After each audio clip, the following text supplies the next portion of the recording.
Magandang araw sa lahat. So ngayon naman ay ating bibigyan ng pagpapahayag ang tungkol sa paksang pangako ng bansa sa sugbuanong mga tula. So ito naman ay tumutukoy sa mga sugbuanong mga tula ng Visayas. So bago yan, bigyan muna natin ng pagpapakahulugan ang salitang sugbuanong. So ano nga ba ang sugbuanong? So ayon sa aking pananaliksik, no, ang sugbuanong ay tumutukoy sa wikang Cebuano o Bisaya na isang wikang Austronesian, no, isang wikang Austronesian na pangunahing ginagamit sa rehiyon ng Visayas at Mindanao sa Pilipinas. Ito rin ay tinatawag na Cebuano sa Ingles at ito ay nagmula sa lalawigan ng Cebu kung saan ito daw ay ang unang ginagamit. So ang wika ay may sariling mga dialekto at variasyon. Ngunit ang standard ng mga Sugbuanong, no, ang standard ng Sugbuanong ay batay sa dialekto ng Cebu. So yun po yung ibig sabihin ng Sugbuano. Okay. Kaya dito sinasabi na inunahan na ang posibleng maging haka-haka ng mangbabasa ng librong panulaang Cebuano kung bakit sobra ng lawak ng sinakop nito, no? Ito ay ang panahon, forma at bilang ng manunulat. So sa introduction ni Rizal Mujares, maaring sabihin na ang mga unang talata pa lamang ni Mujares ay justifikasyon ng ambisyosong proyekto ng editor. So ibig sabihin, inunahan na ang posibleng maging reaksyon natin dito bilang mangbabasa ang nilalaman ng pahayag, no? Pahayag sa talata ni Mujares, itong babasahin natin. So ito yung CP na kung saan bibigyan natin ng pagpapahulugan, no?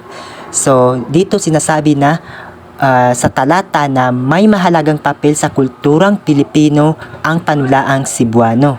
So, ibig sabihin, sa kulturang Pilipino, connection niya dito ang panulaang Cebuano. No? Mahalaga pa rin ang naging papel ng kulturang Pilipino sa paggawa ng panulaang Cebuano. At ito'y dahil ang tula ay hindi lamang isang sentral at palagiang elemento sa katutubong kultura, kundi dahil likha ng isang grupong etniko sa bansa ang mga tulang tatalakayin. Okay, so ibig sabihin, ipinapaliwanag dito, no, ang siping ito na ang tula ay hindi lamang isang sentral, no? Hindi lamang isang sentral at paligang elemento sa katutubong kultura, kundi dahil likha ng isang nangungunang grupong etniko, no? Nangungunang grupong etniko sa bansa ang mga tulang tatalakayin. So sa madaling salita daw, no, ang panulaang Cebuano ay isang mahalagang bahagi ng kulturang Pilipino, no? Dahil ito ay gawa ng mga pangunahing grupo ng etniko sa bansa at hindi lamang isang simpleng elemento ng kultura, kundi isang mahalagang aspeto ng mga tula na tatalakayin. So yun ang ipinapaliwanag, no? Yun yung ibig sabihin ng CP na ating binasa. Dalawang mahalagang punto at konsepto ang nilalaman ng unang talata ni Mujares, no? Yung kaninang binigyan natin ng pagpapakahulugan, no? Ito ay ang sa pagtukoy sa mahalagang papel ng panulaang Cebuano sa kulturang Pilipino ay nailantad na agad ang tunggaliang vernacular, regional at nasyonal. So dito nire-representa ng Tagalog Filipino. So isinaalang-alang at isinisulong niya ang galaw ng mga tulang Cebuano papuntang Pilipino bilang isang mapanghakop na konsepto sa justifikado ng adhikaing makabansa at pagsabansa. At dahil dyan, no, sa ganitong galaw ng material ay maaaring itanong kung ano nga ba, no? Ano ang magiging papel ng panulaang Cebuano sa kulturang Pilipino? So, dito rin sinasabi na mapapansin rin na parehong ginamitan ni Muhares ng malalaking litra ang bawat salita sa parehong mga etnidad. Una ay ang maaaring sabihin na gustong ipalabas rito na pantay lamang ang estado ng Pilipino, Pilipino at Cebuano, at maaari pang ngang maging iisa, maging iisa sa proseso ng pagpasok ng panulaang Cebuano, ay ito ngayon ay magbibigay ng kahulugan sa pagiging Pilipino ng kultura. So dito rin papasok ang ikalawang punto at ang konsepto ng pagiging una ng Cebuano. Asersasyon ng talata na ang Cebuano ay ang nangungunang grupong etniko sa bansa. Nakasandig marahil ito sa pagiging superior ng wikang Cebuano kung ang pag-uusapan ay bilang ng gumagamit. Mas marami ang nagsasalita at nakakaintindi ng Cebuano kaysa Tagalog. Kaya nakakalat rin ang maraming mga Cebuano sa tatlong pangunahing dibisyon ng bansa, sa Luzon, Visayas at Mindanao, kumpara sa pagiging konsentrado ng Tagalog sa Luzon.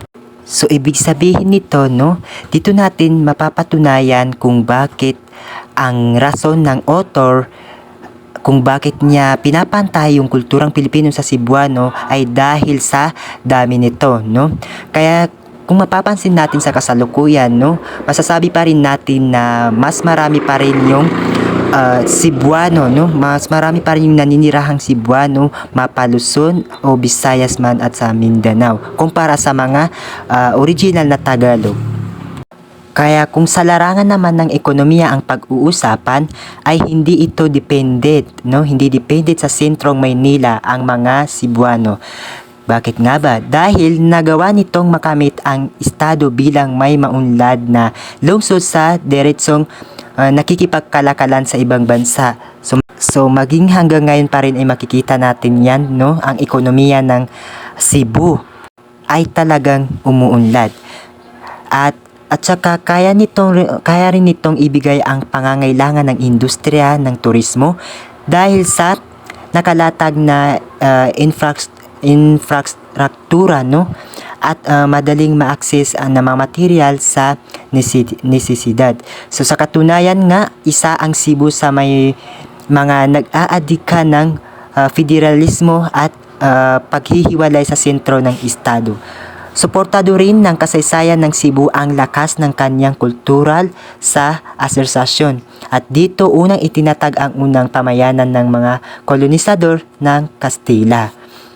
Kaya dito rin naaakda ang unang ugat ng revolusyon na pakikipaglaban ni Lapu-Lapu sa grupo ni Magellan sa Mactan. Kung tutuusin nga rin, masasabi natin na ang Cebu ang unang naging lunan at naging espasyo ng globalisasyon o ang maging ang interaksyon ng mga katutubo at ang mga banyagas kultura. Mayroon ngang naratibo na nagsasabing makabansa ang Cebu. Ngunit wala naman itong naratolihal na espasyo sa mga aklat ng kasaysayan. So ibig sabihin, mayroon mga narrative na nagsasabi na ang Cebu ay malaki ang kumbaga contribution niya sa ating bansa maging sa kasaysayan, ngunit wala nga itong specific na mga narrative o mga aklat na magpapatunay rito. So ito ang nais ilantad at igiit ng antolohiyang Panulaang Cebuano. So ito lang naman yung kumbaga nais na bigyan pansin, bigyang boses ng manunulat sa Panulaang Cebuano ang ganitong sitwasyon, Dagdag nga ni Muhares, sa kanyang sinabi sa kanyang talata na sa kabila nito, ang kaalaman natin sa mga tradisyon ng Panulaang Cebuano sa kasalukuyan ay nanatiling kapiraso o pangkalahatang impresyon lamang. Okay, so sa Anatoliha, sa Anatoliha ay sinubukan ng editor na ikonekta ang tradisyon sa mga naunang forma ng panulaan tulad na lamang ng balak, garay, bagay, inagong, urian, Kachoreno, Kumintang, Guyo at Awit. So maaari ring idagdag ang Balintaw, Kandu, Bulo, Kulasisi, Tirana at Barito. So marami pang ibang forma ng panulaan ngunit hindi nabanggit sa intro. Kung titingnan ang nilalaman ay masisilip, no, makikita natin ang ilan sa mga nabanggit na forma. Ang Barito, Tigmo ay tinatawag na buktong kung saan maaari ding ikumpara natin ito sa buktong ng mga Tagalog na kung saan Barito naman ang tawag nito ng mga sinaunang Cebuano. So, ang sanglitanan naman ay katumbas ng salawikain, garay ay taluturan, berso sa panagat at sa Tagalog naman ay berso sa pamalakaya, no, pamalakaya at pahimumdun sa mga kabataan, paalala naman sa mga kabataan ang Tagalog at ang Kulisisi, Balintaw at Pamaliye ay na sa Tagalog naman ito ay katumbas ng pamamanhikan, no? So ganito isinalarawan ni Muhares ang katangian ng mga nakasambit na tula. Ito ang kanyang sinabi: ang tula ay nakapaloob sa katutubong buhay. May mga berso para sa lahat ng okasyon at bawat tao ang makata.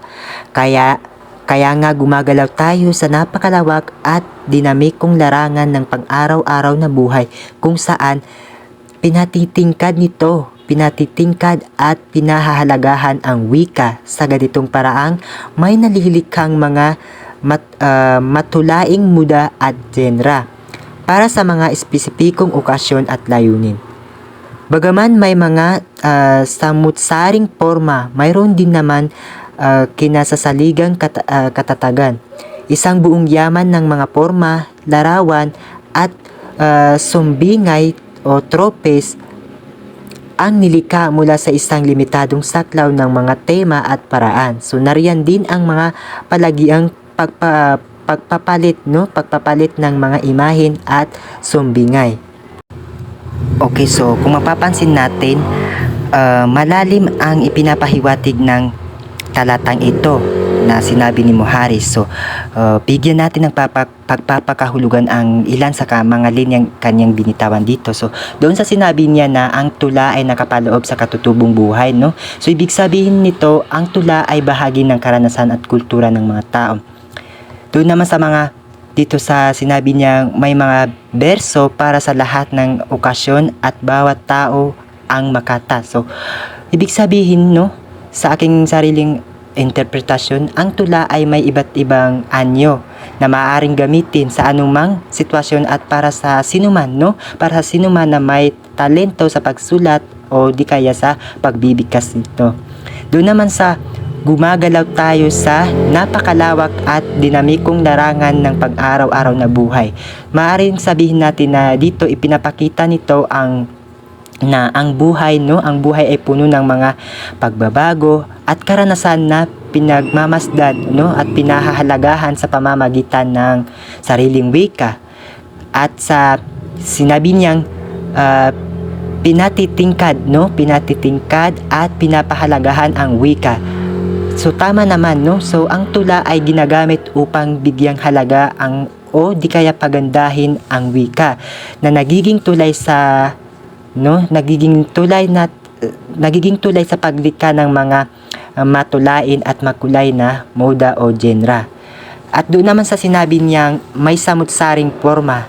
So ang ibig sabihin noon ay ang tula ay may iba't iba talagang estilo at anyo na naglalaman ng mga katangian at tropes, no, o mga karaniwang tema o pamamaraan na hinahango mula sa isang limitadong saklaw ng mga tema at pamamaraan. At sa bandang huli na kanyang sinabi na nariyan din ang palagyang pagpapalit ng mga imahen at sumbingay. So, ang ibig sabihin nito, no, ang tula ay madalas gumagamit ng mga imahe at metapora na nagbabago upang bigyan ng bagong kahulugan ang mga salita. Ang balon ng yaman ng panulaang Cebuano ay nakaangklas sa kanyang tradisyon, partikular na sa mga nakasambit na forma o genre. layon marahil ng Anatolia na dito iangot, no, or sa Tagalog dito iugnay sa katutubo ang pag-akda ng kulturang Pilipino. So gayon pa man, ipinapalagay ko na ang diskurso ng modernong bansa ay hindi maaring simulan dito. Kaya kung susundan natin ang pananaw ni Benedict Anderson sa bansa at nasyonalismong nakaangkot o di kaya nakaugnay dito, ay maaari lamang magsimula sa pagsisimula ng pagkakaroon ng pambansang imahinasyon. So layunin ng papel na ito na basahin ang ilang tula na nakaakda matapos ang Rebolusyong Pilipino kontra sa Kastila at sa pagtatapos ng digmaang kontra Hapon, nakasabay ng antipisasyon ng pagdating ng kalayaan ng bansa mula sa kolonisasyon. So, ang mga napiling tula ay isinulat noong 1905, 1913, 1920, 1929 at maging 1946.